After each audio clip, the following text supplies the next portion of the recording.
Okay, so to start with, I want to show you a really nice chord voicing for C dominant 7. First of all, here is how C dominant 7 looks without the chord voicing. It is C, has a major third, natural fifth, and a minor seventh. Now, one of my most used chord voicings for a C7 chord looks like this.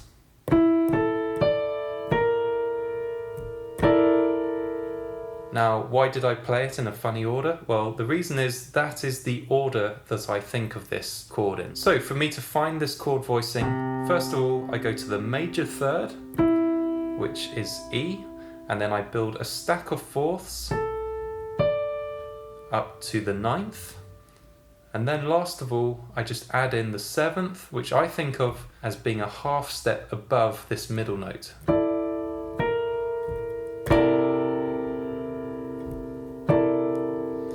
And this is one of my most commonly used voicings for a dominant 7 chord.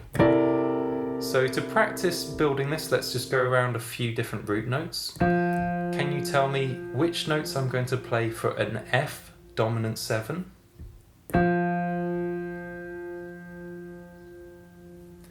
Well, I go up to the major third, and to count a major third, I just go up 2 whole steps. Once I have the major third, I build a stack of fourths. And then last of all, I go to the middle note and add a half step. And that's my voicing for F dominant 7. Now let's do another root note. Let's say we had A7 in the chord sheet. Which notes am I going to play for A dominant 7?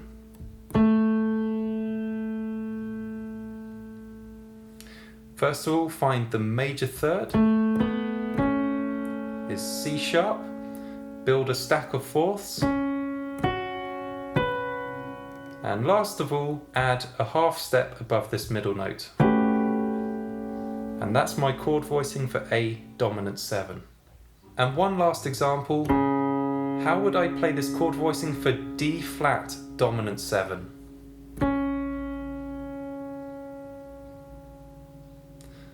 So we find the major third, it's F, build a stack of fourths, and then add a half step. And that's my voicing for D flat 7.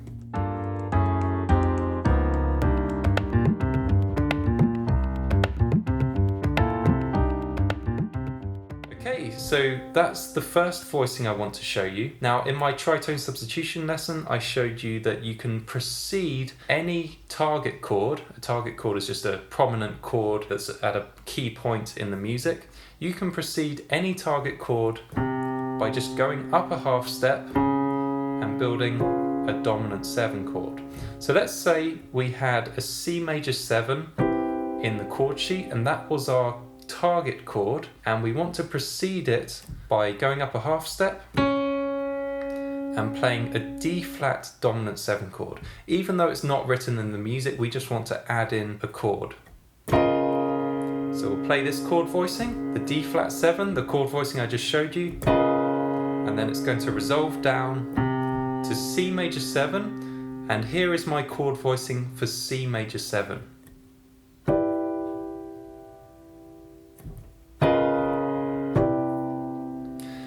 And this, again, is a very common chord voicing which I play for major 7 chords. And really, this is a C major 9 chord. And the way I think of this chord is that I'm just playing an E minor 7 chord in my right hand. And that gives me the 3rd, 5th, 7th, and 9th of C.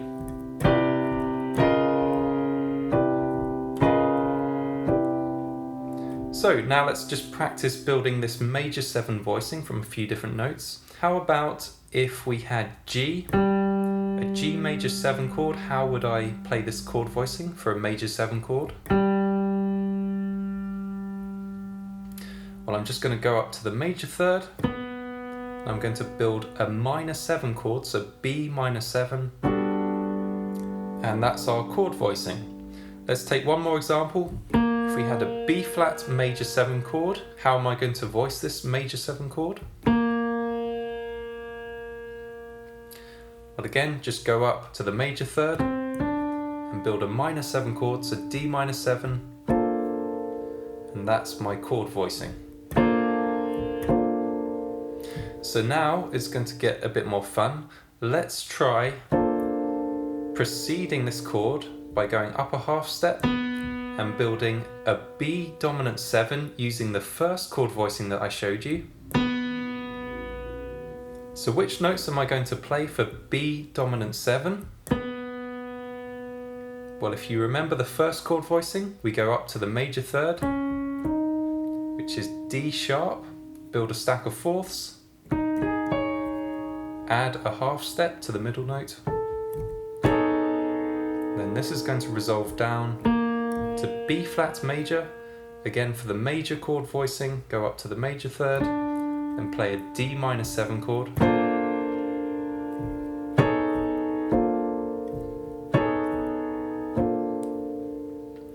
And this is how my brain thinks. It's doing this interval arithmetic where I'm just counting out intervals.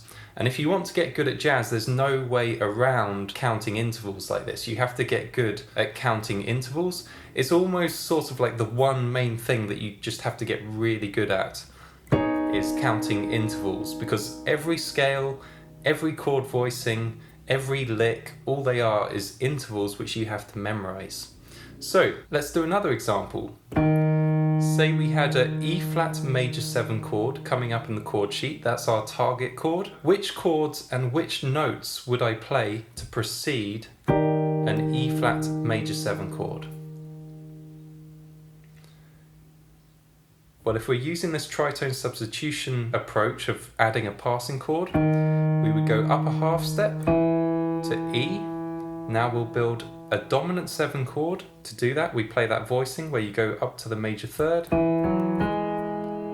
build a stack of fourths, G sharp, C sharp, F sharp, then add that half step. And then we deal with the E flat major 7 chord, which again, you go to the major third and build a minor 7 chord, G minor 7, looks like this.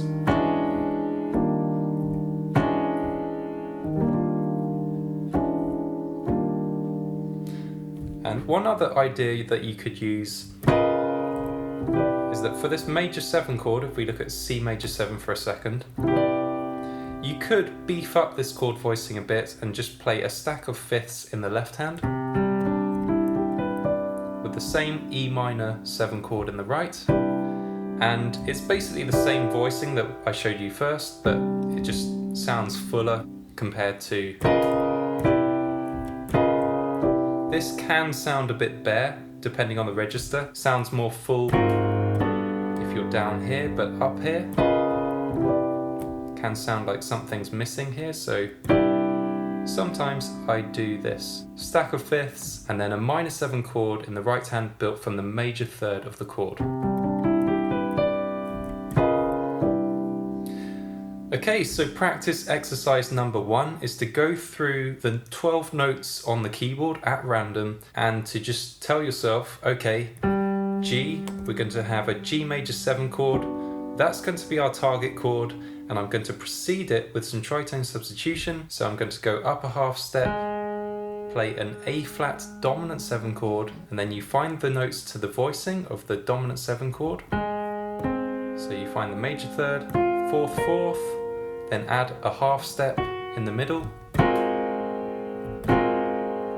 and then go down a half step and build your target chord, which is a major 7 chord, and again the voicing, you go to the major third and build a minor 7 chord. So I want you to go through all 12 notes at random multiple times and to practice building the interval patterns to these 2 chord voicings.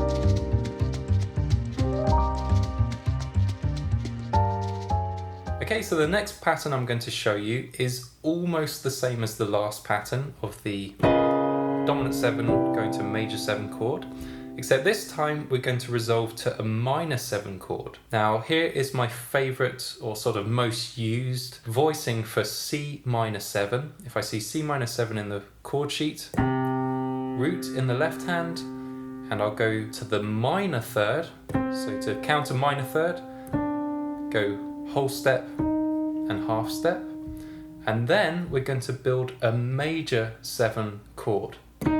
E flat major 7 looks like this, and you end up playing C minor 9. You have the 3rd, 5th, 7th and 9th.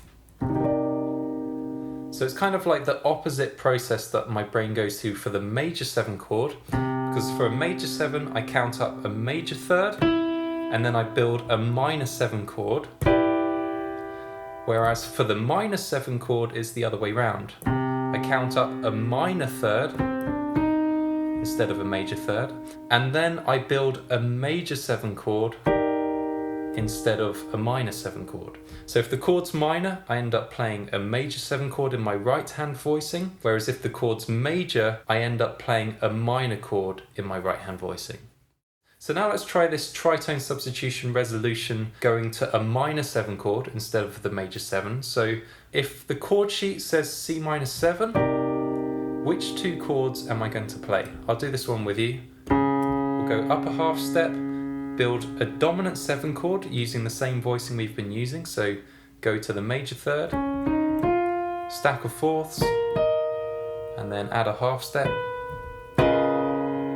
And then resolve down a half step. For the target chord, we're going to go up a minor 3rd, and then we're going to build a major 7 chord.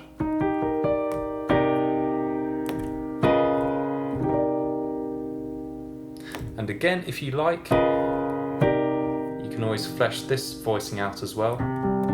Stack of 5ths in the left.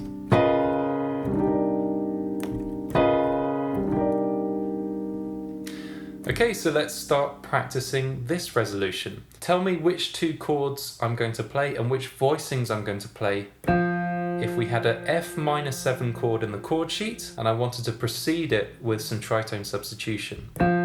Which 2 chords am I going to play?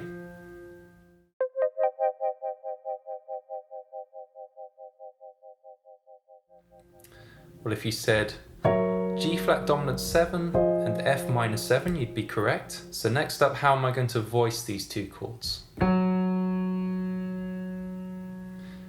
G flat dominant 7, I'm going to find the major 3rd, B flat, stack of 4ths, upper half step.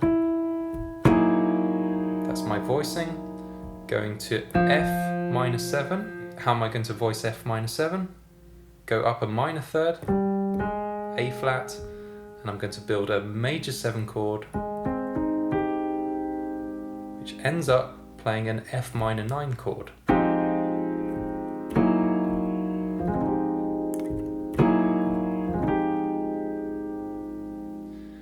Next example, what if my target chord was D minor 7? In the chord sheet it says D minor 7. Which 2 chords am I going to play to use this tritone substitution pattern?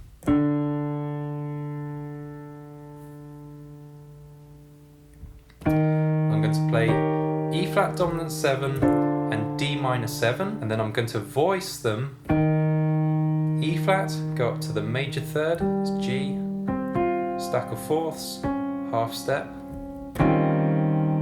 Going to D, go up to the minor 3rd, then build a major 7 chord from whichever note I'm on. We have an F, so F major 7.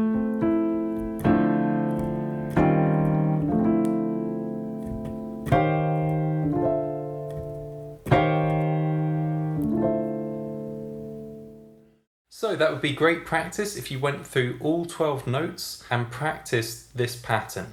And I know this sounds like quite a lot of work, but this is honestly what it took me to learn these voicings and to ingrain them. You know, now I can do them through all 12 notes without even thinking about them. My fingers just go to them. But it did take me at least 2 weeks of sort of practicing this for at least 5 minutes a day. And there's no way around that with jazz. You do have to do these patterns, and you have to do the interval arithmetic, which is my word for just counting out intervals. You have to be able to count fourths, major thirds, half steps, fifths, tritones, and that is sort of the first step with jazz, is being good at intervals, because jazz is entirely just counting intervals. All day long when I'm playing jazz, I'm constantly measuring out different intervals.